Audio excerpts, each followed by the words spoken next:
So this is not my creation. I'm going to tell you that this is. We're gonna turn that off. We're gonna keep that. So I'm going to talk through the core drives of motivation as I have learned them. This is from Yukai Chow. He wrote Actionable Gamification. It's a book somewhere back here on my shelf. I can point to it, but like you can't see it anyway. It is something that I've been spending the last, 10 months learning. And I'm going to tell you what, I am excited. I'm going to set up a time to do a recording of the gamification project that I actually did for Hierology that I do not believe they're actually going to implement. And I think it is a damn shame, but I think they're trying to sell the company. You didn't hear it from me first, but that's what I think. That's what I think was going on. Yukai Chow is pretty much one of the foremost gamification experts. And one of the things that I like about Yukai is that he teaches, as he continues to learn as well. So he's been doing this for over 10 years. And on one of his recent coaching calls, so that's why I called my live office hours live coaching, because I'm like, I like how that sounds.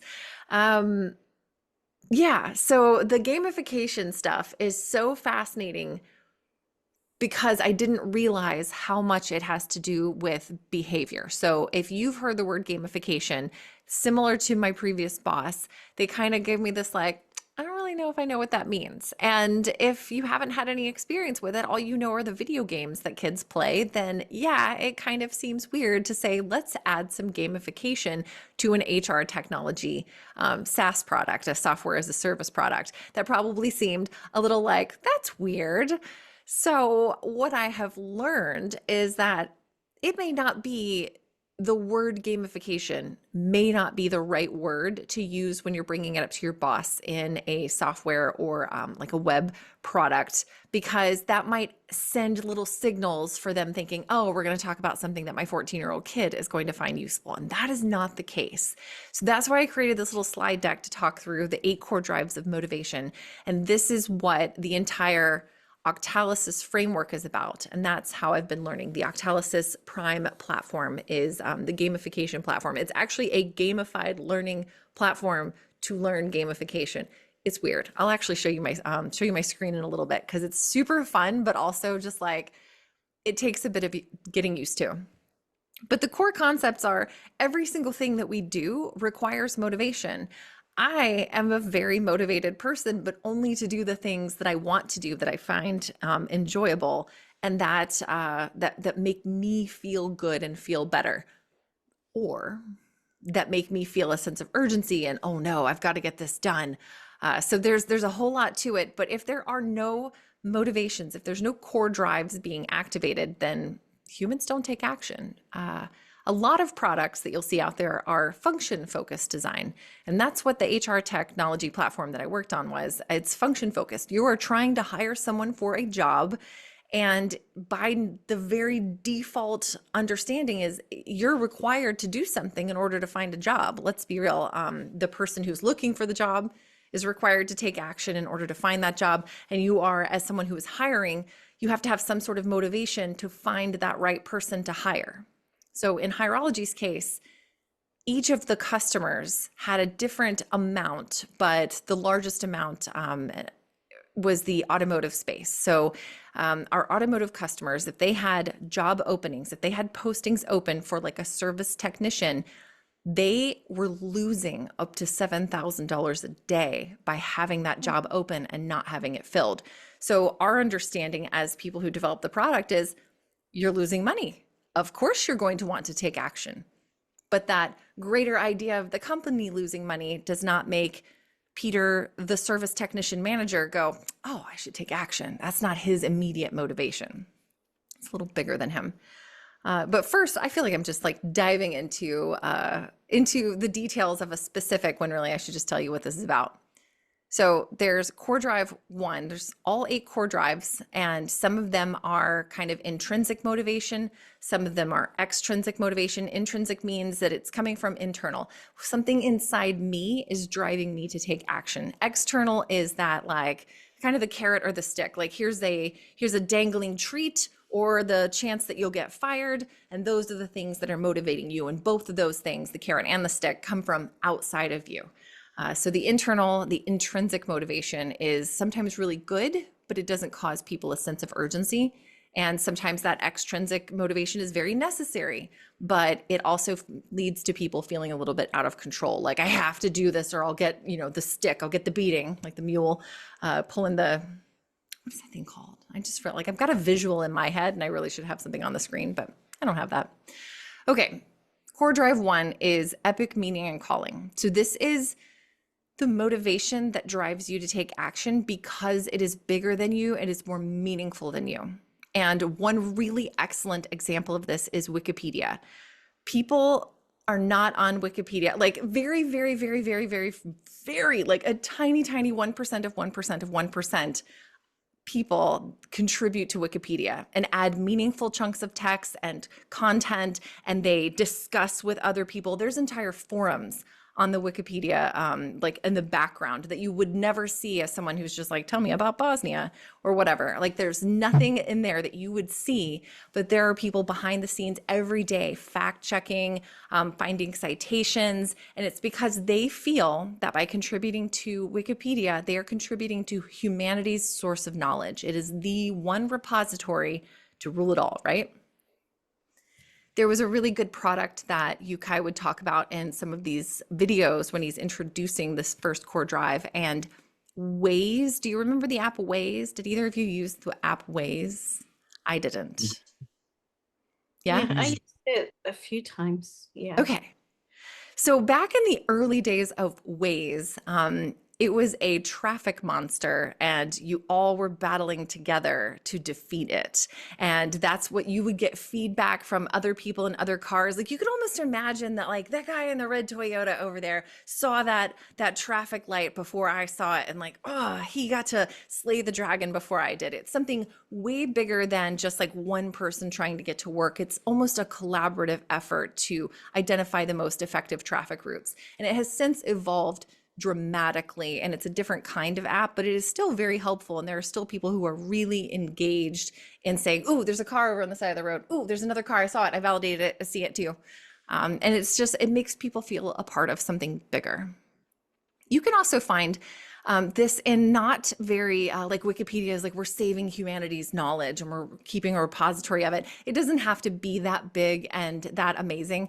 There's a little bit of epic meaning and calling when you have people who get together on a video game like Dungeons and Dragons, or what is that? WoW, World of Warcraft. When you have this idea where we're all going to accomplish something big, like we're going to take on this huge dragon fight, and it requires hundreds of people to work together, and it's really, really meaningful and exciting. So epic meaning and calling is really fun. But it's also really difficult to find in a product. Like, I would say in my HR tech product that I was working on, like, it's very difficult to think, oh yeah, it's something more meaningful to the world. Most of the time, people are just trying to get what their day-to-day jobs are done, right? So epic meaning and calling is a difficult one to incorporate into a software product or anything that we might build, but it's still interesting to keep in mind because there's lots of different ways that you can sort of tie that in. That's pretty meaningful. CD2, Core Drive 2, is about accomplishment. How dare you give me the beep of, I don't hear you. Okay, I got it. Development and accomplishment. This, I'm going to tell you, is one of my biggest motivators. I love accomplishing stuff. So this is motivation driven by mastery, achievement, and success. So if you've ever played a video game where you see the progress bar growing with your XP as you like kill the little monsters or whatever, oh, it feels so good to level up to level 2 to level 30. I used to take great pride in how long or how short of a time it would take me to level up my characters when I was playing EverQuest 2, like a big old nerd back in the day. I've played them all, like all of it. EverQuest 2, Dark Age of Camelot. If you've played any of those games, that really activates the sense of mastery and achievement and success. This is also something that you're going to find in a lot of games and a lot of I'm trying to think of the word. The The word's losing me right now. You'll see it in a lot of games, but you'll also see it in a lot of learning and development programs. So if there's any, you've completed module 6 and you've gotten lessons 1, 2, 3, 4, 5, 6, 7, 8, 9, 10, and you've completed that module and you get the big check mark at the end, you're like, oh, nailed it. I crushed it. I completed all of those things. And you have that sense of accomplishment, something that you have done that nobody else helped you do, but you made progress through your time, your effort, or whatever it is that experience is drawing out of you. That is also aligned with Boy Scouts. Boy Scouts really leverage that. Badges and achievement notifications. That is something that really triggers core drive 2 accomplishment and development. Angry Birds did a really good job at helping you identify your level of development and accomplishment because you could achieve a star rating. Now, it's been a really long time since I downloaded Angry Birds. I had to delete that off my phone. But if you recall, if you ever played it, depending on how well you played, how much skill you were able to apply, you would get a 1, 2, or 3 star to say you've done an achievement. You did really, really good on this level if you got 3 stars. And it felt really good to do that. Originally, or one of the more original usage of core drive 2 development and accomplishment is the military. You had certain progressions that you needed to accomplish, different skills you needed to build up to certain levels, very similar to how we see leveling in companies, although it is way less consistent across companies. But across the military, like, you achieve rank and you get more status as you achieve that rank. So development and accomplishment is a big core driver for most people, probably most of the folks who are hanging out with me enjoy that. Hey, I read another book. I learned something new. I've got a new skill. I have a new badge. I have a new, what is the word on LinkedIn where, yeah, I think it's just skills, but endorsements, that's what it is. When someone endorses you, it feels really good to be like, yeah, I know I'm good at conversational design or whatever it is. Any questions so far about CD 1 or 2? No worries. We're going to skip over to the right side here, over to CD 3, empowerment of creativity and feedback. This is probably my second strongest core drive. This is the motivation, opportunities to create and to problem solve. This is where on a math test, they ask you to show your work and you're able to demonstrate, well, maybe not creativity, but that feedback of knowing that I not only got the right answer, but I got there through my own knowledge and my own experience and my own abilities. So that always feels good to people. Anytime that you are able to fill in the blank, if you've ever played Mad Libs, that is an example of Core Drive 3 empowerment of creativity and feedback. Anytime you're able to make meaningful choices, that is something that is really, really powerful, especially like taking it back to the actual game design. If you've played League of Legends, that is one I remember, but also in pretty much any of those MMO RPGs, so that massive multiplayer online role-playing games where you're as a character and you're a wizard and you're throwing firebolts, you can choose as you gain experience where to apply your points in order to enhance. Maybe you're an ice wizard or a fire wizard and you get to do different amounts of damage. It boosts different spells in order for you to accomplish more and get through your raids or get through your group quests or something that much quicker. Any opportunity to problem solve makes people feel smart. And we as humans, we love to feel smart. It makes us feel better. And this is something we have to remember when we're creating designs for other people to use, is how can we give them the opportunity to feel smart by applying their creativity and giving them feedback. Back over here on the left side, Core Drive 4 is about ownership and possession. And I'm going to be honest, this is probably like my third most driving core drive. You're motivated by owning, improving, and gaining more of something. So this is really closely tied to money, but it's also closely tied to collection sets. Pokemon really nailed it with Gotta Catch 'em All. Like, there is nothing less or more motivating than being like, oh, I haven't found this one yet. I really need to get out there. This actually drove people to play Pokemon Go and actually get out of their houses and go interact with people because they wanted to collect more. It was just such an urge that they needed to go get it.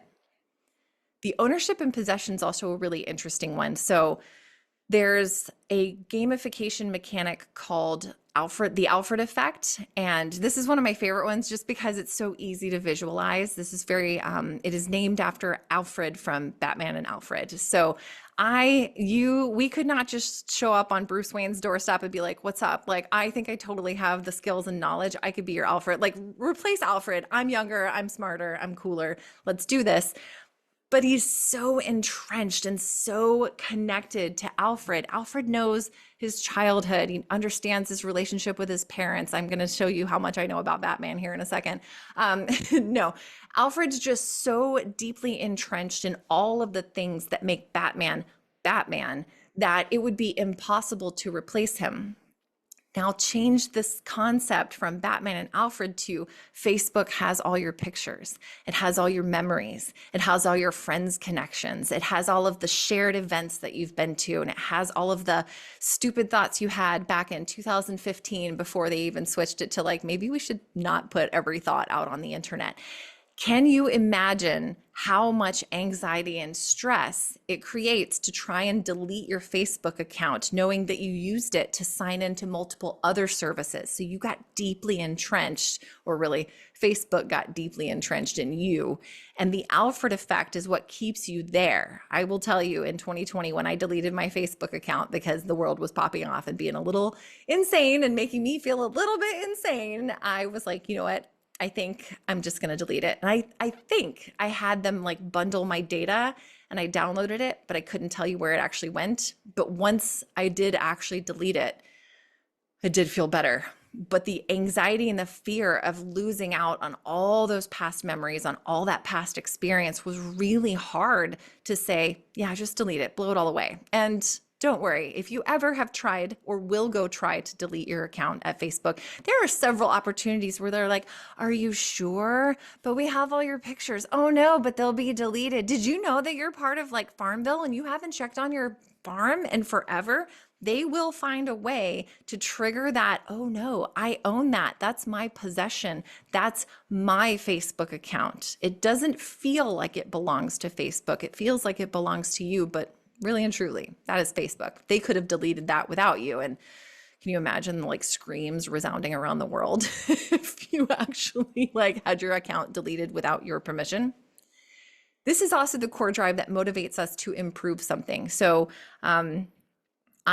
this is not something that works for me. This does work for my partner. So he is like, I recognize that I am a typical middle-aged white man. And if I have grass in my front yard, I'm going to mow it and make sure it looks good. First, we have an HOA, but it's a pride thing. It's the ownership. This is my little plot of land. And I'm telling you, it's like 6 feet by 10 feet out front. It is nothing. It takes like the little push mower, the little spinny thing that we used to do back in the day. We could basically do it with that.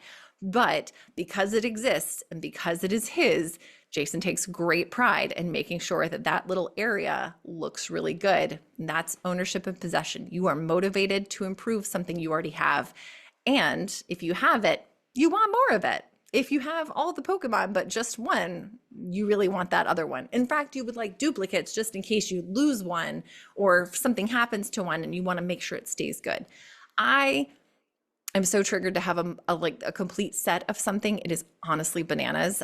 If there's one pair of shoes that I end up loving, not even shoes, if there's like t-shirts and they fit really good and they feel soft and they're comfortable, I want one of every color. Like that's just how it is. And I just want to have that one shirt forevermore. So the ownership and possession is a really, really big one. And it's really helpful in UX design to bring people a sense of, oh, this is my account. This is my space. I got to, literally my space was created for that.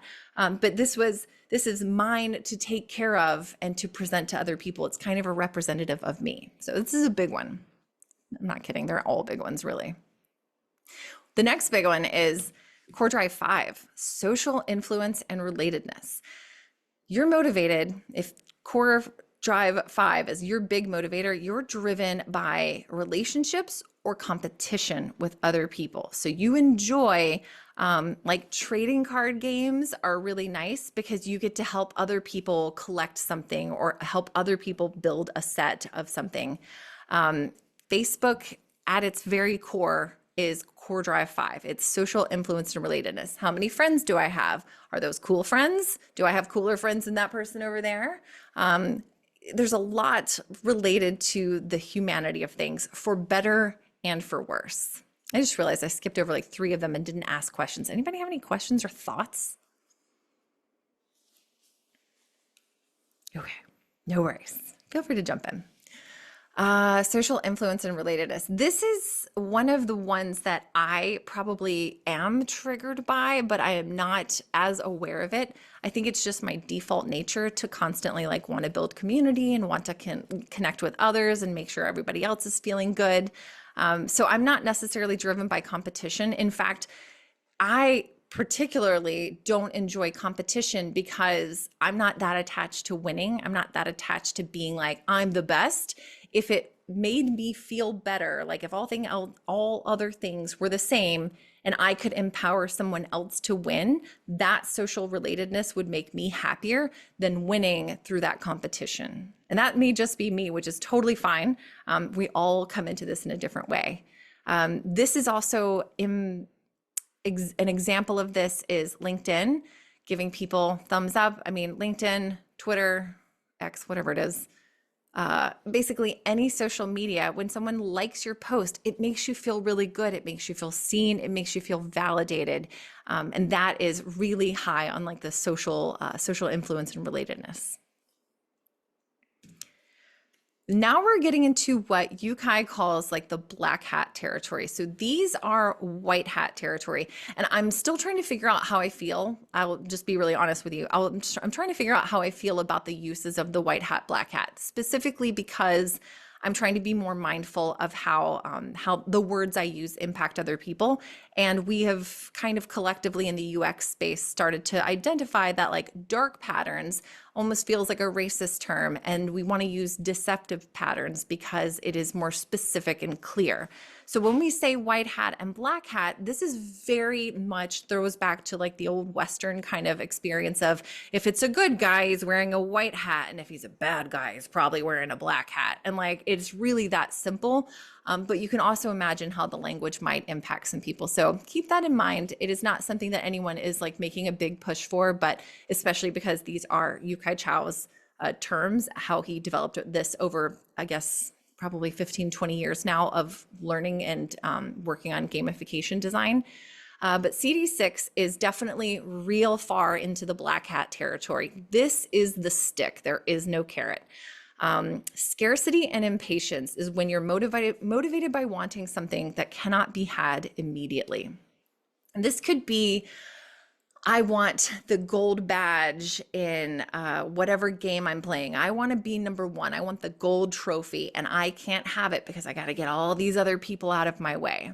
And it can also be as simple as mom put some grapes on the table, but put them up too high for me to reach. And like, they sure do look really tasty. And I wonder if they're sweet and I would really like those. Why can't I have them right now? And then we start to feel this little obsession. And this is why it's a black hat core drive, is because it makes the person feel out of control. They cannot control their access to something that they want really, really badly. And it starts to bubble up some interesting things in your psyche to be like, what would I do to get something that I want really badly and can't have right now? And also, like, I'm a very impatient person. If I see something, I mean, I really want to do the, oh God, the Ariana Grande. I see it, I want it, I bought it, I got it. I don't remember the words, but you know what I'm saying. I see it, I want it, I got it, it's mine. And when we can't have something, it makes us want it even more. So you can imagine this with, well, in fact, this live coaching session is actually using Core Drive 6. It is appointment dynamics. This is a gamification mechanic where you can only come and hang out with me once a week, very specifically. Otherwise, you got to jump through hoops. You got to like reach out and talk to me and have a good reason. And I've got to fit you in my schedule. But like, this is the one time where you know you can have access to me.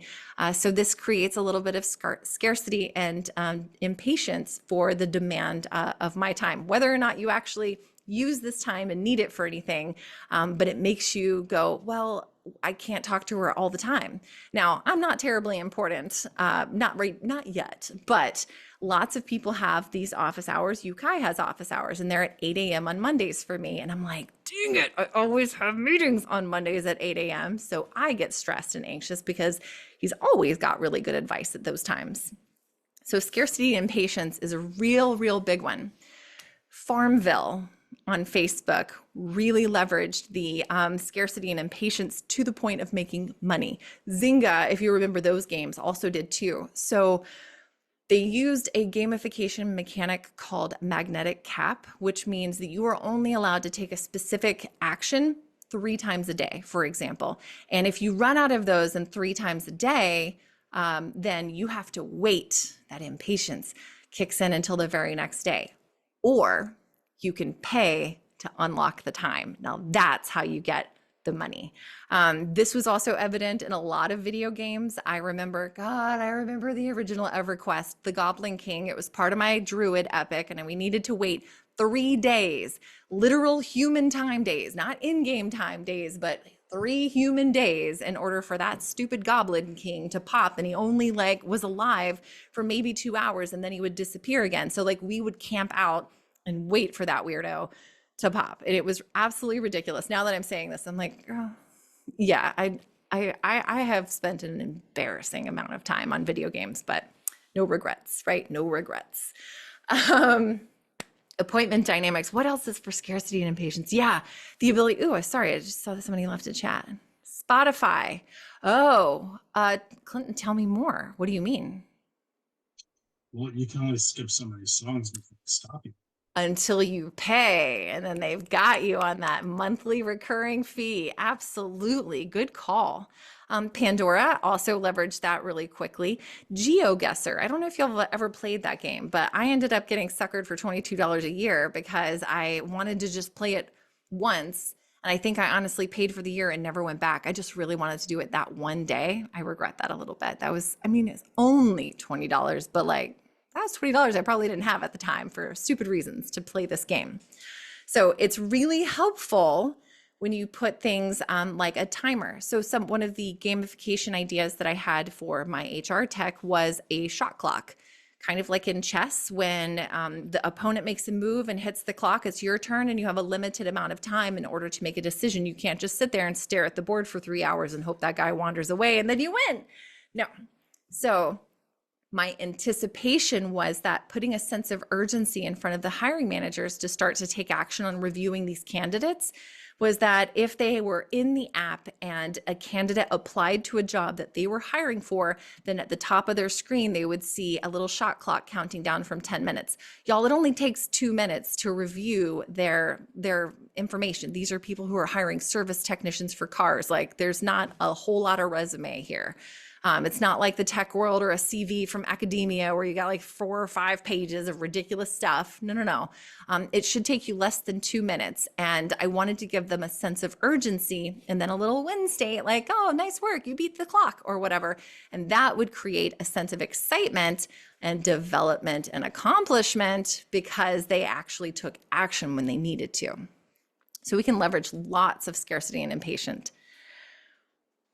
The next core drive is a little more fun and positive. There I go, clicking around on stuff. This is a negative and a positive. So unpredictability and curiosity is something that we humans, our brain is just wired for this. We love the idea of figuring out what might happen next and not knowing. This is why people love Taylor Swift's Easter eggs and why she always references past albums and past songs, and she's sending signals on her fingernail painting. And like, y'all, apparently it's the whole thing. I'm not really a Swiftie. I just recently watched the Eras tour on Disney and I'm like, apparently I'm a Swiftie, at least I know all the songs, but I'm not into it like her super fans are.